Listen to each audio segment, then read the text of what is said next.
making Eloise Bridgerton marry a man a disservice to her character? No, and there are a couple of reasons why. I think there's this misconception that Eloise doesn't want a companion, that she doesn't want to fall in love, that she is completely opposed to the idea of being with a man in any capacity. And we know this to be untrue. We saw in season 2 her relationship with Theo. We saw her growing closer with her and her kind of first being exposed to the idea that there might be someone out there who would match her, who could be a partner for her.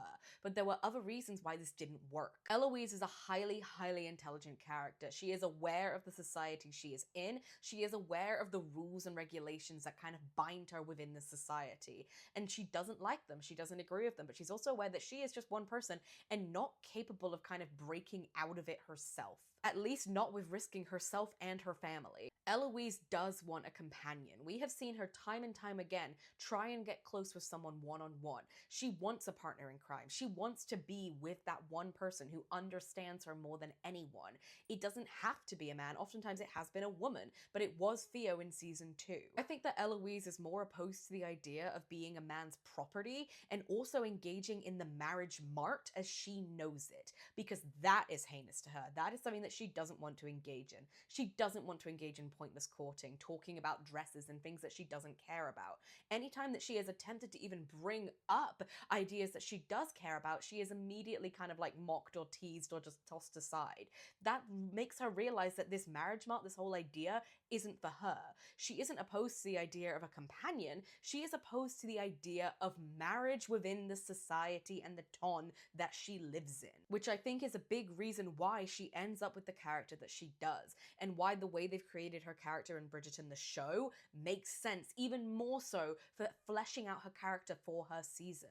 Because Philip, while he isn't outwardly a huge feminist, he's an academic. He loves studying and he loves listening to Eloise and actually understanding her opinion and her views of the world.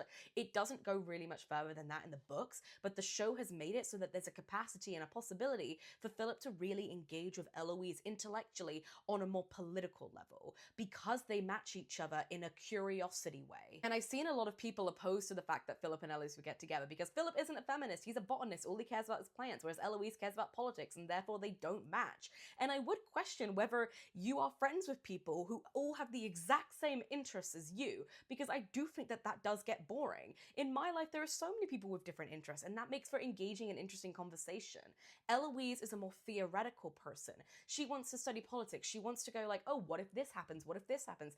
Philip is a scientific person. He's more critical. Those two traits balance each other out really, really effectively and can make for a great partnership. I also do think it's worth pointing out that we are in the romance genre, and therefore there will be a certain kind of guaranteed happy ending, that there will be a love story at the end of the road, that there will be a union at the end of the road. Whether that is marriage or just a partnership, it remains to be seen, but I do think in the world that Bridgerton has created, Eloise would have more power if she is married to Philip and if he engages with her interests in that way. I've seen a lot of people say that they want Eloise to be independent and go to university and live her freedom in that way and not even go near a man.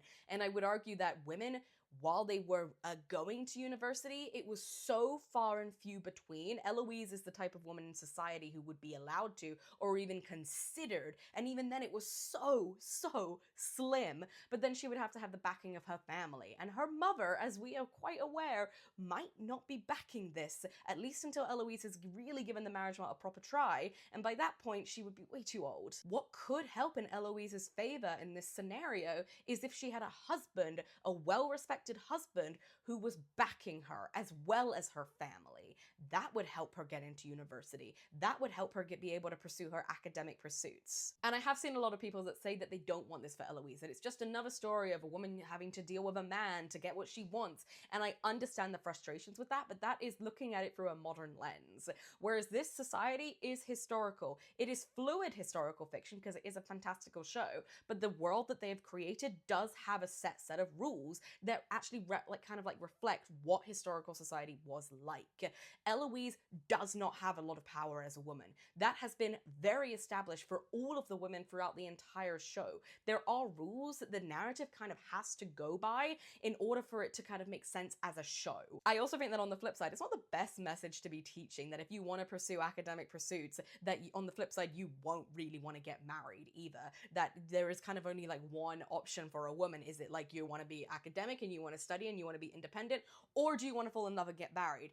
Both of those things can coexist, and they should be able to coexist. I've also seen a lot of people say that they don't think that Eloise wants to become a mother. She doesn't want to raise children, she doesn't want to give birth to children, and therefore this storyline doesn't make sense for her, because in the story she does become the mother figure to two kind of more grown-up kids. And I would say that that kind of lends itself in like as a benefit to Bridgerton, because Eloise, they could play it as her not wanting to literally birth children. They could play it as her not wanting to deal with kids when they can't talk, which it kind of is like that in the book. She gets on with the kids really well because she can communicate with them, because she can have a conversation with them. She has essentially kind of bypassed the part of raising children that she didn't really want to do anyway, and is now kind of presented with a world that actually suits her a lot more. I think it's unfair to say that they've built up this incredible character just to make her marry a man, as if marrying and falling in love is kind of like the end of all pursuits, is the end of all of her ambitions. I don't think that's a good message to send anyway,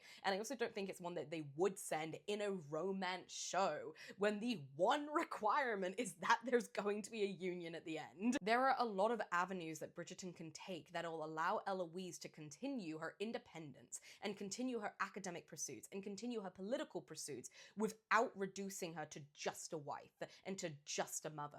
Things can coexist, and I think her whole season is kind of a way of telling that, of showing that you can fall in love, you can have a partner who sees you and understands you and also gets you while also maintaining your own personal freedoms. It's the storylines that we seem to be kind of getting more of here, looking at Violet's character in particular, a character who has only ever really been a mother and now a widow, and now is trying to have to learn who she is and what she wants. It's another reason why I think that Eloise season is coming next.